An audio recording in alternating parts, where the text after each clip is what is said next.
소녀는 겁을 먹은 듯 울먹이면서 어머니의 장례식에 참석하였다. 시다르타는 그 소년을 아들로서 기쁘게 맞아들였다. 그러나 소녀는 창백한 낯빛으로 며칠 동안 어머니 무덤가에 앉아 있었고 먹을 것도 입에 대지 않으려 했다. 시다르타는 그 아이에게 조심스러워했으며 그 아이의 슬픔을 존중해 주었다. 시다르타는 아들이 자기를 아버지로 사랑할 수 없는 것을 이해하였다. 그는 11살 먹은 아들이 버릇없는 응석바지며 부자들의 나쁜 습관에 젖어 있다는 것도 알게 되었다. 그는 아이에게 강요하지 않았으며 다정하게 참고 기다리면 결국 아이의 마음을 얻을 수 있을 것으로 기대했다.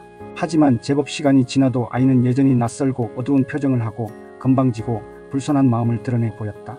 그러던 어느 날 어린 시다르타가 반항하더니 급기야는 밥그릇 2개를 아버지에게 던져서 깨버린 일이 일어났다. 바주데바는 그날 저녁 친구 시다르타와 조용히 이야기를 나누었다. 친애하는 벗이여, 당신 아들은 당신에게 걱정을 끼치고 있어요. 나한테도 마찬가지고요. 그 어린 새는 다른 생활에 익숙해 있어요. 나는 강물에 물어보았지요. 강물은 우리들의 어리석음을 비웃고 있어요. 물은 물끼리, 청춘은 청춘끼리 어울리고 싶어 하는 법이죠. 당신도 강물이 하는 말을 귀담아 들어봐요. 나에게 조금만 더 시간을 주십시오. 나는 그 아이의 마음을 얻으려고 애쓰고 있습니다. 언젠가 그 아이한테도 감히 말을 건넬 날이 올 거예요. 그 아이도 부름을 받고 있어요. 물론 그 아이도 부름을 받고 태어났지요. 그렇지만 그 아이가 어떤 길을 가도록 부름을 받았는지 우리가 알고 있을까요? 앞으로 그 아이의 고통은 적지 않을 거예요. 사실 그 아이는 자부심이 대단하고 억색이 짝이 없어요. 그런 마음을 가진 자들은 수많은 고통과 방황과 죄악을 짊어질 수밖에 없어요. 당신은 아들을 교육시키는 것이 맞나요? 강요하고 있는 것은 아닙니까? 아닙니다. 바주데바, 나는 그런 일을 하지 않습니다. 나도 그것을 잘 알고 있어요. 그렇지만 강요하지 않는다는 생각은 당신의 착각 아닐까요? 우리의 생각이 그의 생각일 수는 없지 않을까요? 시다르타는 당황한 나머지 어찌할 바를 모르고 나지막하게 물었다. 당신은 내가 어떻게 해야 한다고 생각하십니까? 바주데바가 말했다. 그 아이를 시내로 데려다 주십시오. 그 아이를 그 아이의 세계에서 살도록 하십시오. 당신은 내 마음을 꿰뚫어 보고 계시군요. 하지만 부드러운 그 아이를 내가 어떻게 그런 세계로 내보낼 수 있단 말입니까? 그 아이는 내가 저질렀던 과오를 되풀이하지 않을까요? 그는 시다르타의 팔을 다정하게 어루만지며 말했다. 친구여, 그 점에 대해서는 강물에게 물어보세요. 당신이 무슨 능력으로 당신 아들을 윤회의 소용돌이로부터 보호해 줄 수가 있단 말입니까? 당신은 바라문 아들 시다르타의 이야기를 몽땅 잊어버렸단 말인가요? 설령 당신이 아들 대신 10번을 죽는다 하더라도 그 아이의 운명을 눈꼽만큼도 들어줄 수는 없을 겁니다.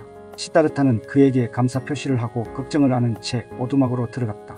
바주데바가 한 말 가운데 자신이 알지 못하는 말은 하나도 없었다. 그러나 그것은 자신이 실천할 수 없는 일이었다. 시다르타는 친구의 충고를 따를 수가 없었다. 그는 아들이 자기에게 명령해도 경멸해도 보고만 있었다.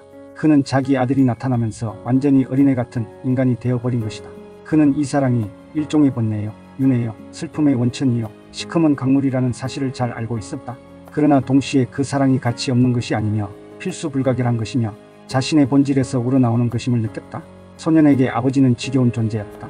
자기가 아무리 무례하게 굴어도 욕을 퍼부어도 악의를 보여도 항상 다정하게 미소로 대하는 것이 그에게는 늙고 음흉한 위선자의 가정스런 술수로 보였던 것이다.